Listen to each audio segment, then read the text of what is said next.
Hey guys, welcome back to the channel. So ಇವತ್ತಿನ ಈ ಒಂದು ವಿಡಿಯೋದಲ್ಲಿ ನಾನು ಕ್ಲಾಶ್ ಎಟ್ ದ ಕ್ಯಾಸಲ್ ನ ಪ್ರೊಡಿಕ್ಷನ್ ಮಾಡೋದಕ್ಕೆ ಬಂದಿದ್ದೀನಿ. ನಿಮ್ಮೆಲ್ಲರಿಗೂ ಕೂಡ ಗೊತ್ತೇ ಇರಬಹುದು, ನಾಳೆ ರಾತ್ರಿ ನಮಗೆ ಸೋನಿ 10 ನಲ್ಲಿ clash at the castle premium live event ನೋಡೋದಕ್ಕೆ ಸಿಗ್ತಾ ಇದೆ. ಸೊ ಇದು ಒಂದು ಇಂಟರ್ನ್ಯಾಷನಲ್ ಪ್ರೀಮಿಯಂ ಲೈವ್ ಇವೆಂಟ್ ಅಂತಾನೆ ಹೇಳ್ಬಹುದು. UK ಯಲ್ಲಿ WWE ಅವರು ಈ ಒಂದು ಶೋನ ಮಾಡ್ತಾ ಇದ್ದಾರೆ. ಈ ಒಂದು ಶೋಗೆ ಸದ್ಯಕ್ಕೆ WWE ಅವರು 5 ಮ್ಯಾಚಸ್ ನ ಅಫಿಷಿಯಲ್ ಆಗಿ ಕನ್ಫರ್ಮ್ ಮಾಡಿದ್ದಾರೆ. ಸೊ ಐ ಥಿಂಕ್ ಇಷ್ಟೇ ಮ್ಯಾಚಸ್ ಗಳು ಅಂತ ಅನ್ಕೋತೀನಿ. ಸ್ಮ್ಯಾಕ್ ಡೌನ್ ನಲ್ಲಿ ಬ್ಲಡ್ ಲೈನ್ ನ ಒಂದು ಮ್ಯಾಚ್ ಆಡ್ ಆದ್ರೂ ಆಗ್ಬಹುದು. ಆಡ್ ಆದ್ಮೇಲೆ ನಾನು ಆ ಒಂದು ಮ್ಯಾಚ್ ಅಲ್ಲಿ ಏನಾಗಬಹುದು ಅಂತ ತಿಳಿಸ್ಕೊಡ್ತೀನಿ. ಸದ್ಯಕ್ಕೆ ಅನೌನ್ಸ್ ಆಗಿರ್ತಕ್ಕಂತಹ ಈ 5 ಮ್ಯಾಚಸ್ ಗಳ ಪ್ರಿಡಿಕ್ಷನ್ ನ ಮಾಡೋದಕ್ಕೆ ನಾನು ಬಂದಿದ್ದೀನಿ. ಸೊ ಈ ಒಂದು ಮ್ಯಾಚ್ ಅಲ್ಲಿ ಏನೇನಾಗಬಹುದು, ಯಾರ್ಯಾರು ಗೆಲ್ತಾರೆ ನನ್ನ ಪ್ರಕಾರ ಅಂತ ಸಂಪೂರ್ಣ ಮಾಹಿತಿನ ತಿಳಿಸ್ಕೊಡ್ತೀನಿ. ವಿಡಿಯೋ ತುಂಬಾ ಇಂಟ್ರೆಸ್ಟಿಂಗ್ ಆಗಿರುತ್ತೆ. ಬನ್ನಿ ವಿಡಿಯೋನ ಶುರು ಮಾಡೋಣ. ಮೊದಲನೇದಾಗಿ WWE ವಿಮೆನ್ಸ್ ಟ್ಯಾಗ್ ಟೀಮ್ ಚಾಂಪಿಯನ್ಶಿಪ್ಗೆ ಒಂದು ಟ್ರಿಪಲ್ ಥ್ರೆಡ್ ಮ್ಯಾಚ್ ನಮಗೆ ನೋಡೋದಕ್ಕೆ ಸಿಗ್ತಾ ಇದೆ. ಆಲ್ಬಾ ಹಾಗೆ ಐಸ್ಲಾ ವರ್ಸಸ್ ಶೇನಾ ಬೇಸ್ಲರ್ ಹಾಗೆ ಝೋಯಿ ಸ್ಟಾರ್ಕ್ ವರ್ಸಸ್ ನಮ್ಮ ಬಿಯಾಂಕಾ ಬ್ಲೇರ್ ಹಾಗೆ ಜೇಡ್ ಕಾರ್ಗಿಲ್ ಅವರ ನಡುವೆ ನಮಗೊಂದು triple thread women's tag team match ನೋಡೋದಕ್ಕೆ ಸಿಗ್ತಾ ಇದೆ. ಲಿಟ್ರಲಿ ಗೈಸ್, ಮ್ಯಾಚ್ ಮಾತ್ರ ಸಖತ್ತಾಗಿರುತ್ತೆ. ಎಲ್ಲರೂ ಕೂಡ ಟಾಪ್ ಸೂಪರ್ ಸ್ಟಾರ್ಸ್ ಗಳು ಅಂತಾನೆ ಹೇಳ್ಬಹುದು. ಇದರಲ್ಲಿ ನಮ್ಮ ಶೇನಾ ಬೇಸ್ಲರ್ ಹಾಗೆ ಝೋಯಿ ಸ್ಟಾರ್ಕ್ ಅವರು ಸ್ವಲ್ಪ ಡಾಮಿನೆಂಟ್ ಕೂಡ ಮಾಡ್ತಾರೆ. ಬಟ್ ಐ ಥಿಂಕ್ ನಮ್ಮ ಬಿಯಾಂಕಾ ಬ್ಲೇರ್ ಹಾಗೆ ಜೇಡ್ ಕಾರ್ಗಿಲ್ ಅವರು ಈ ಒಂದು ಮ್ಯಾಚ್ ಅಲ್ಲಿ ತಮ್ಮ ಟ್ಯಾಗ್ ಟೀಮ್ ಚಾಂಪಿಯನ್ಶಿಪ್ ನ ಸೋಲೋದಿಲ್ಲ ಅಂತ ಅನ್ಕೋತೀನಿ. ಯಾಕಂದ್ರೆ ವಿಮೆನ್ಸ್ ಟ್ಯಾಗ್ ಟೀಮ್ ಚಾಂಪಿಯನ್ಶಿಪ್ ಗೆ ನಮ್ಮ ಬಿಯಾಂಕಾ ಬ್ಲೇರ್ ಹಾಗೆ ಜೇಡ್ ಕಾರ್ಗಿಲ್ ಅವರು ಸೇರ್ಕೊಂಡು ಒಂದ್ ಲೆವೆಲ್ ಗೆ ಪ್ರೆಸ್ಟೀಜ್ ನ ತಗೊಂಡು ಬರ್ತಾ ಇದ್ದಾರೆ. ಅಂಡ್ ಈಗಲೇ ಇವ್ರನ್ನ ಸೋಲಿಸ್ಬಿಟ್ರೆ ನಿಜವಾಗ್ಲೂ ಅದಕ್ಕೆ ಅರ್ಥ ಇರೋದಿಲ್ಲ. ಅಂಡ್ ನಮ್ಮ ಜೇಡ್ ಕಾರ್ಗಿಲ್ ಹಾಗೆ ಬಿಯಾಂಕಾ ಬ್ಲೇರ್ ಅವ್ರನ್ನ WWE ಅವರು ತುಂಬಾ ಡಾಮಿನೆಂಟ್ ರೀತಿಯಲ್ಲೂ ಕೂಡ ತೋರಿಸ್ತಾ ಇದೆ. ಅಫ್ಕೋರ್ಸ್ ಇವರ ನಡುವೆ ನಮಗೆ ಫ್ಯೂಚರ್ ಅಲ್ಲಿ ಬ್ರೇಕಪ್ ಆಗೇ ಆಗುತ್ತೆ. ಅಂಡ್ WWE ಅವರು ಇವರ ನಡುವೆ ಒಂದು ಮೆಗಾ ಮ್ಯಾಚ್ ನ ಪ್ಲಾನ್ ಮಾಡೇ ಇರ್ತಾರೆ. ಸಮ್ಮರ್ ಸ್ಲಾಮ್ ಅಲ್ಲೂ ಕೂಡ ಈ ಒಂದು ಮ್ಯಾಚ್ ನೋಡೋದಕ್ಕೆ ಸಿಗಬಹುದು. ಬಟ್ ಐ ಥಿಂಕ್ ಈ ಒಂದು ಮ್ಯಾಚ್ ನ ರಸಲ್ ಮೇನಿಯಾದಲ್ಲಿ ನಡೆಸಿದ್ರೆ ಚೆನ್ನಾಗಿರುತ್ತೆ ಅಂತ ಅನ್ಕೋತೀನಿ. ಅಂಡ್ ಇಷ್ಟು ಬೇಗ ನನಗೆ ಅನ್ಸೋದಿಲ್ಲ ನಮ್ಮ ಬಿಯಾಂಕಾ ಬ್ಲೇರ್ ಹಾಗೆ ಜೇಡ್ ಕಾರ್ಗಿಲ್ ಅವರು ಸೋಲ್ತಾರೆ ಅಂತ. ಅಂಡ್ ಅದರಿಂದನೇ ನಾನು ಈ ಒಂದು ಮ್ಯಾಚ್ ಅಲ್ಲಿ ನಮ್ಮ ಬಿಯಾಂಕಾ ಬ್ಲೇರ್ ಹಾಗೆ ಜೇಡ್ ಕಾರ್ಗಿಲ್ ಅವರು ತಮ್ಮ ಟ್ಯಾಗ್ ಟೀಮ್ ಚಾಂಪಿಯನ್ಶಿಪ್ ನ ರಿಟೈನ್ ಮಾಡ್ಕೋತಾರೆ ಅಂತ ಪ್ರೆಡಿಕ್ಟ್ ಮಾಡ್ತಾ ಇದ್ದೀನಿ. ಇದಾದ್ಮೇಲೆ ನಮಗೆ WWE ವಿಮೆನ್ಸ್ ಚಾಂಪಿಯನ್ಶಿಪ್ ಗೆ ಪೈಪರ್ ನೆವಿನ್ ಹಾಗೆ ಬೇಲಿ ಅವರ ನಡುವೆ ಒಂದು ಸಿಂಗಲ್ಸ್ ಮ್ಯಾಚ್ ನೋಡೋದಕ್ಕೆ ಸಿಗ್ತಾ ಇದೆ. ಪೈಪರ್ ನೆವಿನ್ ಅವರು UK ಯ ಸೂಪರ್ ಸ್ಟಾರ್ ಅಂತ ಹೇಳ್ಬಿಟ್ಟು WWE ಅವರು ಪೈಪರ್ ನೆವಿನ್ ಅವ್ರಿಗೂ ಕೂಡ ಒಂದು ಚಾನ್ಸ್ ನ ಕೊಡೋಣ ಅಂತ ಎಂಡಿಂಗ್ ಮೂಮೆಂಟ್ ಅಲ್ಲಿ ಸಡನ್ ಆಗಿ ಬೇಲಿ ಅವರ ಮೇಲೆ ಮ್ಯಾಚ್ ನ ಬುಕ್ ಮಾಡಿದ್ದಾರೆ ಅಂತಾನೆ ಹೇಳ್ಬಹುದು. ಅಂಡ್ ಈ ಒಂದು ಮ್ಯಾಚ್ ನ ಸ್ಟೋರಿನೂ ಕೂಡ WWE ಅವರು ಅಷ್ಟೊಂದು ಚೆನ್ನಾಗಿ ಬಿಲ್ಡ್ ಮಾಡಿಲ್ಲ. ಅಂಡ್ ಬೇಲಿ ಅವರು ರಸಲ್ ಮೇನಿಯಾದಲ್ಲಿ ತಾನೇ ಚಾಂಪಿಯನ್ ಆಗಿದ್ದಾರೆ. ಸೊ ಇಷ್ಟು ಬೇಗ ಅವರು ತಮ್ಮ ಚಾಂಪಿಯನ್ಶಿಪ್ ನ ಸೋತ್ರೆ ಅದಕ್ಕೆ ಅರ್ಥನೇ ಇರೋದಿಲ್ಲ. ಇನ್ನು ಕೂಡ ಚಾಂಪಿಯನ್ ಆಗಿ ನಮ್ಮ ಬೇಲಿ ಅವರು ಅಷ್ಟೊಂದೇನು ಚೆನ್ನಾಗಿ ಕಾಣಿಸ್ಕೊಂಡಿಲ್ಲ ನಮಗೆ WWE ಅಲ್ಲಿ. ಸೊ ಪ್ರಾಬಬ್ಲಿ ಗೈಸ್, ನಮ್ಮ ಬೇಲಿ ಅವರು ಸೋಲೋದಾದ್ರೆ ಸಮ್ಮರ್ ಸ್ಲಾಮ್ ಅಲ್ಲಿ ಅಥವಾ ಸಮ್ಮರ್ ಸ್ಲಾಮ್ ಆದ್ಮೇಲೆ ತಮ್ಮ ಚಾಂಪಿಯನ್ಶಿಪ್ ನ ಸೋಲ್ತಾರೆ ಅಂತ ಅನ್ಕೋತೀನಿ. ಪೈಪರ್ ನೆವಿನ್ ಅವರ ಮೇಲೆ ಸೋಲೋದು ಚಾನ್ಸ್ ಇಲ್ಲ. ಅಂಡ್ ಅದರಿಂದ ನಾನು ಈ ಒಂದು ಮ್ಯಾಚ್ ಅಲ್ಲಿ ನಮ್ಮ ಬೇಲಿ ಅವರು ತಮ್ಮ WWE ವಿಮೆನ್ಸ್ ಚಾಂಪಿಯನ್ಶಿಪ್ ನ ರಿಟೈನ್ ಮಾಡ್ಕೋತಾರೆ ಅಂತ ಪ್ರೆಡಿಕ್ಟ್ ಮಾಡ್ತಾ ಇದ್ದೀನಿ.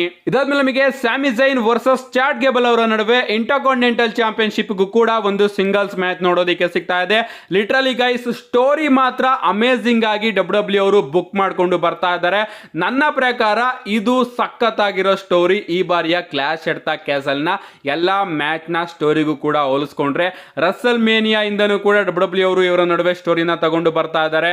ರಸಲ್ ಮೇನಿಯಾದಲ್ಲಿ ನಮ್ಮ ಚಾಡ್ ಗೇಬಲ್ ಅವರು ಸ್ಯಾಮಿ ಝೈನ್ ಅವ್ರನ್ನ ಮೋಟಿವೇಟ್ ಮಾಡಿ, ರಸಲ್ ಮೇನಿಯಾದಲ್ಲಿ ನಮ್ಮ ಸ್ಯಾಮಿ ಝೈನ್ ಅವರು ಗಂತರ್ ಅವ್ರನ್ನ ಡಿಥ್ರೋನ್ ಮಾಡಿ ಚಾಂಪಿಯನ್ ಆದ್ರು. ಅದಾದ್ಮೇಲೆ ನಮ್ಮ ಚಾಡ್ ಗೇಬಲ್ ಅವರಿಗೆ ಅವಕಾಶ ಸಿಕ್ಕಿದ್ರು ಕೂಡ ಅವರು ಗೆಲ್ಲಲಿಲ್ಲ.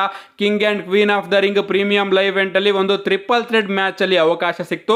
ಸೊ ಫೈನಲಿ ಈಗ ನಮ್ಮ ಚಾಡ್ ಗೇಬಲ್ ಅವರಿಗೆ ಒಂದು ಫೈನಲ್ ಚಾನ್ಸ್ ಸಿಕ್ಕಿದೆ. ಸ್ಯಾಮಿ ಝೈನ್ ಅವ್ರನ್ನ ಸಿಂಗಲ್ ಆಗಿ ಫೇಸ್ ಮಾಡೋದಕ್ಕೆ ಇಂಟರ್ಕಾಂಟಿನೆಂಟಲ್ ಚಾಂಪಿಯನ್ಶಿಪ್ ಗೆ.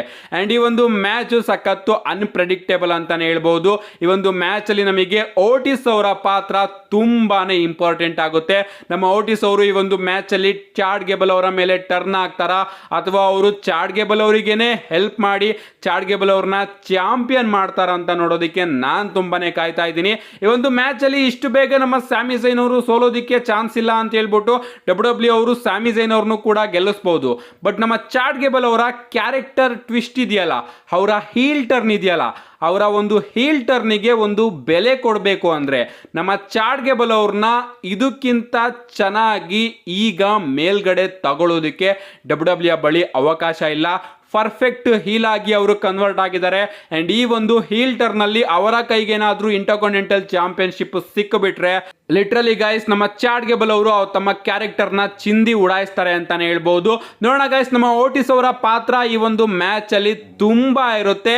ಸ್ಯಾಮಿ ಝೈನ್ ಅವರು ಕೂಡ ಗೆಲ್ಲೋ ಚಾನ್ಸಸ್ ಜಾಸ್ತಿ ಕಾಣಿಸ್ತಾ ಇದೆ. ಬಟ್ ನನ್ನ ಪ್ರಕಾರ ಈ ಒಂದು ಮ್ಯಾಚ್ ಅಲ್ಲಿ ಚಾಟ್ ಗೇಬಲ್ ಅವರು ಗೆದ್ರೆ ಒಳ್ಳೇದಾಗುತ್ತೆ ಅವರ ಕ್ಯಾರೆಕ್ಟರ್ಗೆ ಅಂತ ತಿಳ್ಕೊಂಡು ನಾನು ಈ ಒಂದು ಮ್ಯಾಚ್ ಅಲ್ಲಿ ಚಾಟ್ ಗೇಬಲ್ ಅವರು ಗೆಲ್ಲಬೇಕು ಅಂತ ಪ್ರೆಡಿಕ್ಟ್ ಮಾಡ್ತಾ ಇದ್ದೀನಿ. ಇದಾದ್ಮೇಲೆ ನಮಗೆ WWE ಅನ್ಡಿಸ್ಪ್ಯೂಟೆಡ್ ಚಾಂಪಿಯನ್ಶಿಪ್ಗೆ ಎಜೆ ಸ್ಟೈಲ್ ಹಾಗೆ ಕೋಡಿ ರೋಡ್ಸ್ ಅವರ ನಡುವೆ ಐ ಕ್ವಿಟ್ ಮ್ಯಾಚ್ ನೋಡೋದಕ್ಕೆ ಸಿಗ್ತಾ ಇದೆ. ಲಿಟ್ರಲಿ ಗೈಸ್, ಈ ಒಂದು ಐ ಕ್ವಿಟ್ ಅನ್ನೋ ಒಂದು ಸ್ಟಿಪ್ಯುಲೇಷನ್ ನ ಹಾಕಿ WWE ಅವರು ಈ ಒಂದು ಮ್ಯಾಚ್ ನ ತುಂಬಾನೇ ಇಂಟ್ರೆಸ್ಟಿಂಗ್ ಆಗಿ ಬುಕ್ ಮಾಡಿದ್ದಾರೆ. ಈ ಒಂದು ಮ್ಯಾಚ್ ಅಲ್ಲಿ ಏನಾದ್ರೂ ಸ್ಟಿಪ್ಯುಲೇಷನ್ ಇರಲಿಲ್ಲ ಅಂದಿದ್ರೆ ಇದು ಕೂಡ ಒಂದು ನಾರ್ಮಲ್ ಆಗಿ ಓಕೆ ಬುಡುಗುರು ಮ್ಯಾಚ್ ಆಡ್ತಾರೆ, 5 ಸ್ಟಾರ್ ಮ್ಯಾಚ್ ನ ಕೊಡ್ತಾರೆ, ಬಟ್ ರಿಸಲ್ಟ್ ಸೇಮೇ ಇರುತ್ತಲ್ಲ. ಏನು ಕೂಡ ಹೊಸದಾಗಿ WWE ಅವರು ಟ್ರೈಯೇ ಮಾಡ್ತಾ ಇಲ್ಲ ಅಂತ ಎಲ್ಲರೂ ಕೂಡ ಕೋಡಿ ರೋಡ್ಸ್ ಅವರ ಚಾಂಪಿಯನ್ಶಿಪ್ ರೈನ್ ನ ಇನ್ನೂ ಕೂಡ ಬೋರಿಂಗ್ ಆಗ್ತಾ ಇದೆ ಅಂತ ಹೇಳೋರು. ಬಟ್ ಈಗ ಕೋಡಿ ರೋಡ್ಸ್ ಅವರ ಚಾಂಪಿಯನ್ಶಿಪ್ ರೈನು ಚೂರು ಇಂಟ್ರೆಸ್ಟಿಂಗ್ ಆಗಿ ಕೂಡ ಸಾಕ್ತಾ ಇದೆ. ನಮ್ಮ ಕೋಡಿ ರೋಡ್ಸ್ ಅವರು ಮೊದಲೇ ಹೇಳಿದ್ದಾರೆ, ನೀನೇನು ಸ್ಮ್ಯಾಕ್ ಡೌನ್ ಅಲ್ಲಿ ಐ ಕ್ವಿಟ್ ಅಂತ ಹೇಳೋದಕ್ಕೆ ಬಂದಿದ್ದೆ, ಅದನ್ನ ನಾನು ಕ್ಲಾಶ್ ಎಟ್ ದ ಕ್ಯಾಸಲ್ ಅಲ್ಲಿ ನಿನ್ನ ಬಾಯಾರೆ ಹೇಳಿಸ್ತೀನಿ ಅಂತ. ಸೊ ಸಖತ್ತು ಬ್ರೂಟಲ್ ಮ್ಯಾಚ್ ನಮಗೆ ಇದಾಗಿ ನೋಡೋದಕ್ಕೆ ಸಿಗಬಹುದು. ನಮ್ಮ ಕೋಡಿ ರೋಡ್ಸ್ ಹಾಗೆ ಎಜೆ ಸ್ಟೈಲ್ ಸಖತ್ತು ಬ್ರೂಟಲ್ ಆಗಿ ಒಂದು ಮ್ಯಾಚ್ ನ ನಮಗೆ ತಗೊಂಡೋಗೋದು ನೋಡೋದಕ್ಕೆ ಸಿಗಬಹುದು. ಟೇಬಲ್ಸ್ ಗಳ ಯೂಸು, ಲ್ಯಾಡರ್ಸ್ ಗಳ ಯೂಸು, ಚೇರ್ಸ್ ಗಳ ಯೂಸು, ಎಲ್ಲದರ ಯೂಸ್ ನಮಗೆ ಈ ಒಂದು ಮ್ಯಾಚ್ ಅಲ್ಲಿ ನೋಡೋದಕ್ಕೆ ಸಿಗಬಹುದು. ನಮ್ಮ ಗ್ಯಾಲೋಸ್ ಹಾಗೆ ಆಂಡರ್ಸನ್ ಅವರ ಇಂಟರ್ಫೈರೆನ್ಸ್ ಕೂಡ ನಮಗೆ ಈ ಒಂದು ಮ್ಯಾಚ್ ಅಲ್ಲಿ ನೋಡೋದಕ್ಕೆ ಸಿಗಬಹುದು. ಏನೇ ಆಗಲಿ ಗೈಸ್, ನಮ್ಮ ಎಜೆ ಸ್ಟೈಲ್ ಅವರಂತೂ ಸಿಕ್ಕಾಪಟ್ಟೆ ಟ್ರೈ ಮಾಡ್ತಾರೆ ಕೋಡಿ ರೋಡ್ಸ್ ಅವರ ಬಾಯಲ್ಲಿ ಐ ಕ್ವಿಟ್ ಅಂತ ಹೇಳ್ಸೋದಿಕ್ಕೆ.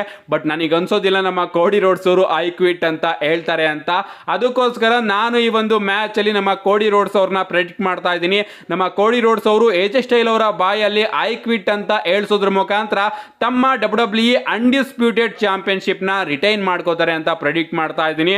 ನಿಜವಾಗ್ಲೂ ಈ ಒಂದು ಮ್ಯಾಚ್ ಅಲ್ಲಿ ಎಜೆ ಸ್ಟೈಲ್ ಅವರು ಏನಾದ್ರು ಗೆದ್ರೆ ಮೋಸ್ಟ್ ಶಾಕಿಂಗ್ ಆಗಿರುತ್ತೆ ನನ್ನ ಇಷ್ಟು ವರ್ಷದ WWE ನೋಡುವಂತಹ ಕರಿಯರ್ ಅಲ್ಲಿ. ನೋಡೋಣ ಗೈಸ್, ಸಖತ್ತು ಬ್ರೂಟಲ್ ಆಗಿ ನಮಗೆ ಒಂದು ಮ್ಯಾಚ್ ನೋಡೋದಕ್ಕೆ ಸಿಗುತ್ತೆ. ಇದಾದ್ಮೇಲೆ ನಮಗೆ possible main event of clash at the castle WWE world heavy white championship ಗೆ ಡ್ರೂ ಮ್ಯಾಕೆಂಟೈರ್ ಹಾಗೆ ಡೇಮಿಯನ್ ಪ್ರೀಸ್ಟ್ ಅವರ ನಡುವೆ ನಮಗೊಂದು ಸಿಂಗಲ್ಸ್ ಮ್ಯಾಚ್ ನೋಡೋದಕ್ಕೆ ಸಿಗ್ತಾ ಇದೆ. ಸೊ ಈ ಒಂದು ಮ್ಯಾಚ್ ಮೇನ್ ಇವೆಂಟ್ ಆದ್ರೆ ಚೆನ್ನಾಗಿರುತ್ತೆ ಅಂತ ಅನ್ಕೋತೀನಿ. ಅಫ್ಕೋರ್ಸ್ ಕೋಡಿ ರೋಡ್ಸ್ ಹಾಗೆ ಎಜೆ ಸ್ಟೈಲ್ ಅವರ ಮ್ಯಾಚ್ ಕೂಡ ಮೇನ್ ಇವೆಂಟ್ ಆಗಬಹುದು.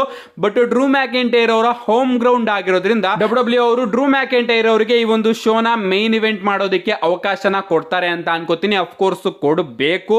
ಸೊ ನೋಡೋಣ ಈ ಒಂದು ಮ್ಯಾಚ್ ಮೇನ್ ಇವೆಂಟ್ ಆಗುತ್ತೋ ಇಲ್ವಾ ಅಂತ. ಓವರ್ ಆಲ್ ಈ ಮ್ಯಾಚ್ ಕಡೆ ಬರೋದಾದ್ರೆ ಮ್ಯಾಚ್ ನ ಸ್ಟೋರಿ ನಿಮ್ಮೆಲ್ಲರಿಗೂ ಕೂಡ ಗೊತ್ತೇ ಇರುತ್ತೆ. ನಮ್ಮ ಡ್ರೂ ಮ್ಯಾಕೆಂಟೈರ್ ಅವರು ರಸ್ಸಲ್ ಮೇನಿಯಾದಲ್ಲಿ ಏನು ಚಾಂಪಿಯನ್ಶಿಪ್ ನ ಗೆದ್ದು ಅದಾದ್ಮೇಲೆ ಡೇಮಿಯನ್ ಪ್ರೀಸ್ಟ್ ಅವರ ಬಳಿ ಸೋತಿದ್ರು. ಈಗ ಅದನ್ನ ಮತ್ತೆ ರೀಕ್ಲೈಮ್ ಮಾಡ್ಕೊಳ್ಳೋದಕ್ಕೆ ಡೇಮಿಯನ್ ಪ್ರೀಸ್ಟ್ ಅವರ ವಿರುದ್ಧ ತನ್ನ ಹೋಮ್ ಗ್ರೌಂಡ್ ಅಲ್ಲಿ ರೆಸ್ಸಲ್ ಮಾಡೋದಕ್ಕೆ ಹೋಗ್ತಾ ಇದ್ದಾರೆ. ಅಂಡ್ ಈ ಒಂದು ಮ್ಯಾಚ್ ಅಲ್ಲಿ ನಮ್ಮ ಡ್ರೂ ಮ್ಯಾಕೆಂಟೈರ್ ಅವರಿಗೆ ಅಡ್ವಾಂಟೇಜ್ ಏನಪ್ಪಾ ಅಂದ್ರೆ ಈ ಒಂದು ಮ್ಯಾಚ್ ಅಲ್ಲಿ ಜಡ್ಜ್ಮೆಂಟ್ ಡೇ ಅವರು ರಿಂಗ್ ಸೈಡ್ ಇಂದ ಬ್ಯಾನ್ ಆಗಿದ್ದಾರೆ. ಎಸ್, ಈ ಒಂದು ಮ್ಯಾಚ್ ಅಲ್ಲಿ ನಮಗೆ ಜಡ್ಜ್ಮೆಂಟ್ ಡೇ ಯ ಇಂಟರ್ಫೈರೆನ್ಸ್ ನೋಡೋದಕ್ಕೆ ಸಿಗೋದಿಲ್ಲ. ಸೊ ಈ ಬಾರಿ ಕ್ಲಿಯರ್ ಆಗಿ ನಮ್ಮ ಡೇಮಿಯನ್ ಪ್ರೀಸ್ಟ್ ಅವರು ಡ್ರೂ ಮ್ಯಾಕೆಂಟೈರ್ ಅವ್ರನ್ನ ಫೇಸ್ ಮಾಡೋದಕ್ಕೆ ಬರ್ತಾ ಇದ್ದಾರೆ ಡ್ರೂ ಮ್ಯಾಕೆಂಟೈರ್ ಅವರ ಹೋಮ್ ಗ್ರೌಂಡ್ ಅಲ್ಲಿ. ಬಟ್ ನಾನು ಈ ಒಂದು ಮ್ಯಾಚ್ ಅಲ್ಲಿ ಜಡ್ಜ್ಮೆಂಟ್ ಡೇ ಯ ಇಂಟರ್ಫೈರೆನ್ಸ್ ನೋಡೋದಕ್ಕೆ ಸಿಗೋದಿಲ್ಲ ಅಂತ ಹೇಳಿದೆ. ಬಟ್ ಪ್ರಾಬಬ್ಲಿ ಗಾಯ್ಸ್ ನಮಗೆ ಈ ಒಂದು ಮ್ಯಾಚ್ ಅಲ್ಲಿ CM ಪಂಕ್ ಅವರ ಇಂಟರ್ಫೈರೆನ್ಸ್ ನೋಡೋದಕ್ಕೆ ಸಿಗಬಹುದು. ನಿಮ್ಗೆ ಗೊತ್ತಿರಬಹುದು WWE ಅವರು ಯಾವ ರೀತಿ ಬುಕ್ ಮಾಡ್ತಾ ಇದ್ದಾರೆ ನಮ್ಮ ಡ್ರೂ ಮ್ಯಾಕೆಂಟೈರ್ ಹಾಗೆ CM ಪಂಕ್ ಅವರ ಸ್ಟೋರಿನ ಅಂತ. ಲಿಟರಲಿ ಗೈಸ್, WWE ಅವರು CM ಪಂಕ್ ಹಾಗೆ ಡ್ರೂ ಮ್ಯಾಕೆಂಟೈರ್ ಅವರಿಗೆ ಇಂಜುರಿ ಆಗಿದ್ರು ಕೂಡ ಈ ಒಂದು ಸ್ಟೋರಿನ ಮಾತ್ರ ನೆಕ್ಸ್ಟ್ ಲೆವೆಲ್ ಆಗಿ ಬುಕ್ ಮಾಡ್ಕೊಂಡು ತಗೊಂಡು ಬರ್ತಾ ಇದ್ದಾರೆ. ನಮ್ಮ ಡ್ರೂ ಮ್ಯಾಕೆಂಟೈರ್ ಅವರು CM ಪಂಕ್ ಅವ್ರನ್ನ ರೋಸ್ಟ್ ಆಗಿ ಮಾಡೋದಾಗಿರ್ಬೋದು, ನಮ್ಮ CM ಪಂಕ್ ಅವರು ಡ್ರೂ ಮ್ಯಾಕೆಂಟೈರ್ ಅವ್ರನ್ನ ರೋಸ್ಟ್ ಮಾಡೋದಾಗಿರ್ಬೋದು. ರಸ್ಸಲ್ ಮೇನಿಯಾದಲ್ಲಿ ನಮ್ಮ ಡ್ರೂ ಮ್ಯಾಕೆಂಟೈರ್ ಅವರು ಚಾಂಪಿಯನ್ ಆದಾಗ ನಮ್ಮ CM ಪಂಕ್ ಅವರು ಅದನ್ನ ಕಾಸ್ಟ್ ಮಾಡಿಸಿದಂತಹ ರೀತಿ ಆಗಿರಬಹುದು, ಎಲ್ಲದೂ ಕೂಡ ನೆಕ್ಸ್ಟ್ ಲೆವೆಲ್ ಅಂತಾನೆ ಹೇಳ್ಬೋದು. ಅಂಡ್ ಈ ಒಂದು ಮ್ಯಾಚ್ ಅಲ್ಲಿ ನಮ್ಮ ಡ್ರೂ ಮ್ಯಾಕೆಂಟೈರ್ ಅವರು CM ಪಂಕ್ ಅವರಿಗೆ ಮೊದಲೇ ವಾರ್ನಿಂಗ್ ಕೂಡ ಕೊಟ್ಟಿದ್ದಾರೆ. ಕ್ಲಾಶ್ ಎಟ್ ದ ಕ್ಯಾಸಲ್ ಗೆ ನೀನು ಬರಬೇಡ, ಯಾವ ರೀತಿ ರಸ್ಸಲ್ ಮೇನಿಯಾದಲ್ಲಿ ನೀನು ನನ್ನ ಮೂಮೆಂಟ್ ನ ಹಾಳು ಮಾಡ್ದೋ ಅದೇ ರೀತಿ ಈ ಬಾರಿನೂ ಕೂಡ ನನ್ನ ಒಂದು ಮೂಮೆಂಟ್ ನ ಹಾಳು ಮಾಡೋದಕ್ಕೆ ನೀನೇನಾದ್ರೂ ಕ್ಲಾಶ್ ಎಟ್ ದ ಕ್ಯಾಸಲ್ ಅಲ್ಲಿ ಬಂದ್ಬಿಟ್ಟು ನನ್ನ ಒಂದು ಚಾಂಪಿಯನ್ಶಿಪ್ ಮ್ಯಾಚ್ ಅಲ್ಲಿ ಇಂಟರ್ಫೈರ್ ಮಾಡೋದಕ್ಕೆ ಹೋದ್ರೆ ಕ್ರೌಡೇ ನಿನ್ ಮೇಲೆ ಅಟ್ಯಾಕ್ ಮಾಡೋದಕ್ಕೆ ಶುರು ಮಾಡಿಬಿಡುತ್ತೆ. ಅಂಡ್ ಅದನ್ನ ತಡೆಯೋದಕ್ಕೆ ಸೆಕ್ಯೂರಿಟಿ ಗಾರ್ಡ್ಸ್ಗಳು ಕೂಡ ಬರೋದಿಲ್ಲ, ಯಾಕಂದ್ರೆ ಸೆಕ್ಯೂರಿಟಿ ಗಾರ್ಡ್ಸ್ಗಳು ಕೂಡ ನನ್ನ ಕಂಟ್ರಿ ಅವರು ಆಗಿರ್ತಾರೆ ಅಂತ ನಮ್ಮ ಡ್ರೂ ಮ್ಯಾಕೆಂಟೈರ್ ಅವರು ಮೊದಲೇ CM ಪಂಕ್ ಅವರಿಗೆ ವಾರ್ನಿಂಗ್ ನ ಕೊಟ್ಟಿದ್ದಾರೆ. ಸೊ ಆ ಕಡೆಯಿಂದ ವಾರ್ನಿಂಗ್ ಬಂದ ಮೇಲೆ ಈ ಕಡೆ ನಮ್ಮ CM ಪಂಕ್ ಅವರು ಸುಮ್ಮನೆ ಇರ್ತಾರೆ ಅಂತ ನನಗೆ ಅನ್ಸೋದಿಲ್ಲ. ಅಫ್ಕೋರ್ಸ್ WWE ಅವರು ಡ್ರೂ ಮ್ಯಾಕೆಂಟೈರ್ ಅವರಿಗೆ ಓಕೆ ಫೈನಲಿ ಈ ಒಂದು ವ್ಯಕ್ತಿಗೆ ತನ್ನ ಹೋಮ್ ಗ್ರೌಂಡ್ ಅಲ್ಲಿ ಒಂದು ಮೂಮೆಂಟ್ ನ ಕೊಡೋಣ ಅಂತ ಚಾಂಪಿಯನ್ಶಿಪ್ ನ ಗೆಲ್ಲಿಸಬಹುದು. ಅಂಡ್ ನನ್ನ ಪ್ರಕಾರನು ಕೂಡ ಗೈಸ್ ಚಾಂಪಿಯನ್ಶಿಪ್ ನ ಡ್ರೂ ಮ್ಯಾಕೆಂಟೈರ್ ಅವರಿಗೆ ಗೆಲ್ಸಿದ್ರೇನೆ ಚೆನ್ನಾಗಿರುತ್ತೆ. ನಾನಾಗಿದ್ದಿದ್ರು ಕೂಡ ಗೆಲ್ಲಿಸ್ತಾ ಇದ್ದೆ. ನಮ್ಮ ಡ್ರೂ ಮ್ಯಾಕೆಂಟೈರ್ ಅವರು ಕೋವಿಡ್ ಟೈಮಲ್ಲಿ ಆಗಿರ್ಬೋದು WWE ನ ತನ್ನ ಹೆಗ್ಲ ಮೇಲೆ ಹೊತ್ಕೊಂಡು ಬಂದಿದ್ದಾರೆ. ಅಂಡ್ ಕಳೆದ ಬಾರಿ ಕ್ಲಾಶ್ ಎಟ್ ದ ಕ್ಯಾಸಲ್ ಅಲ್ಲೂ ಕೂಡ ಅವರಿಗೆ ಇದೇ ರೀತಿ ಮೋಸ ಆಯಿತು. ಬ್ಲಡ್ ಲೈನ್ ಸ್ಟೋರಿ ಲೈನ್ ಅಲ್ಲಿ ನಮ್ಮ ಸೋಲೋ ಸಿಕೋವಾ ಅವರು ಬಂದ್ರು ಅಂಡ್ ಅದರಿಂದ ನಮ್ಮ ಡ್ರೂ ಮ್ಯಾಕೆಂಟೈರ್ ಅವರು ಚಾಂಪಿಯನ್ಶಿಪ್ ಮ್ಯಾಚ್ ನ ಸೋತ್ರು. ಸೊ ಮತ್ತೊಮ್ಮೆ ಆ ರೀತಿ ಸೋಲ್ಸೋದು ಬೇಡ, ಫೈನಲಿ ಡ್ರೂ ಮ್ಯಾಕೆಂಟೈರ್ ಅವರಿಗೆ ಅವಕಾಶನ ಕೊಡೋಣ ಅಂತ WWE ಅವರು ಅವಕಾಶನ ಕೊಡಬಹುದು. ನಮ್ಮ ಡ್ರೂ ಮ್ಯಾಕೆಂಟೈರ್ ಅವರು ಗೆಲ್ಲೋ ಚಾನ್ಸಸ್ ಕೂಡ ಜಾಸ್ತಿ ಇದೆ. ಬಟ್ WWE ಅವರು ಇಲ್ಲಿ ಆ ರೀತಿ ಥಿಂಕ್ ಮಾಡೋದಿಲ್ಲ ಅಂತ ಅನ್ಕೋತೀನಿ. ಎಲ್ಲಾ ಜಾಗದಲ್ಲೂ ಉಲ್ಟಾ ಹೊಡಿತಾರಲ್ಲ WWE ಅವರು, ಅದೇ ರೀತಿ ಇಲ್ಲೂ ಕೂಡ ಉಲ್ಟಾ ಹೊಡಿತಾರೆ. ಎಲ್ಲರೂ ಕೂಡ ತಿಳ್ಕೊಂಡಿದ್ದಾರೆ ಡ್ರೂ ಮ್ಯಾಕೆಂಟೈರ್ ಅವರ ಹೋಮ್ ಗ್ರೌಂಡ್ UK ಅಲ್ಲಿ ಡ್ರೂ ಮ್ಯಾಕೆಂಟೈರ್ ಅವರು ಗೆದ್ದೇ ಗೆಲ್ತಾರೆ ಅಂತ. ಬಟ್ ನನ್ನ ಪ್ರಕಾರ ಆ ರೀತಿ ಆಗೋದಿಲ್ಲ ಅಂತ ಅನ್ಕೋತೀನಿ. ಅಂಡ್ ನಮ್ಮ ಡೇಮಿಯನ್ ಪ್ರೀಸ್ಟ್ ಅವ್ರನ್ನು ಕೂಡ ನೋಡಿದ್ರೆ ಡೇಮಿಯನ್ ಪ್ರೀಸ್ಟ್ ಅವರು ಕೂಡ ಚಾಂಪಿಯನ್ ಆಗಿ ರಸ್ಸಲ್ ಮೇನಿಯಾ ಮುಗ್ದಿದೆ ಅಷ್ಟೇ. ಇನ್ನು ಕೂಡ ಅವರು ಚಾಂಪಿಯನ್ ಆಗಿ ಅಷ್ಟೊಂದು ಪೊಟೆನ್ಶಿಯಲ್ ಅವರಲ್ಲಿ ಕಾಣಿಸಿಲ್ಲ. ಇನ್ನು ಕೂಡ ಅವರು ಚಾಂಪಿಯನ್ ಆಗಿ ಇನ್ನು ಕೂಡ ತನ್ನನ್ನು ತಾವು ಪ್ರೂವ್ ಮಾಡ್ಕೊಳ್ಬೇಕಾಗಿದೆ. ಅದಕ್ಕೋಸ್ಕರ WWE ಅವರು ಡೇಮಿಯನ್ ಪ್ರೀಸ್ಟ್ ಅವರ ಬಳಿನೇ ಚಾಂಪಿಯನ್ಶಿಪ್ ನ ಬಿಡೋಣ ಅಂತಾನೂ ಕೂಡ ಯೋಚನೆ ಮಾಡಬಹುದು. ಏನೇ ಆಗ್ಲಿ ಗೈಸ್, ನನ್ನ ಪ್ರಕಾರ ಈ ಒಂದು ಮ್ಯಾಚ್ ಅಲ್ಲಿ ನಮಗೆ CM ಪಂಕ್ ಅವರ ಇಂಟರ್ಫೈರೆನ್ಸ್ ನೋಡೋದಕ್ಕೆ ಸಿಗುತ್ತೆ.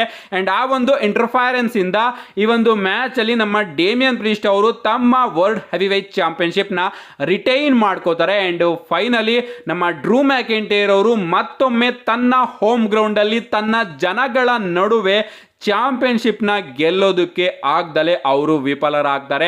ಈ ರೀತಿ WWE ಅವರು ನಮ್ಮ CM ಪಂಕ್ ಹಾಗೆ ಡ್ರೂ ಮ್ಯಾಕೆಂಟೈರ್ ಅವರ ಈ ಒಂದು ಸ್ಟೋರಿನ ಇನ್ನು ಕೂಡ ಪರ್ಸನಲ್ ಆಗಿ ತಗೊಂಡು ಹೋಗ್ತಾರೆ ಅಂತ ಅನ್ಕೋತೀನಿ.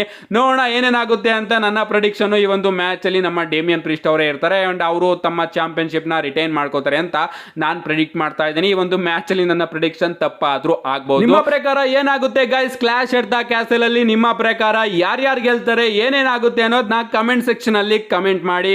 See you guys in my next video.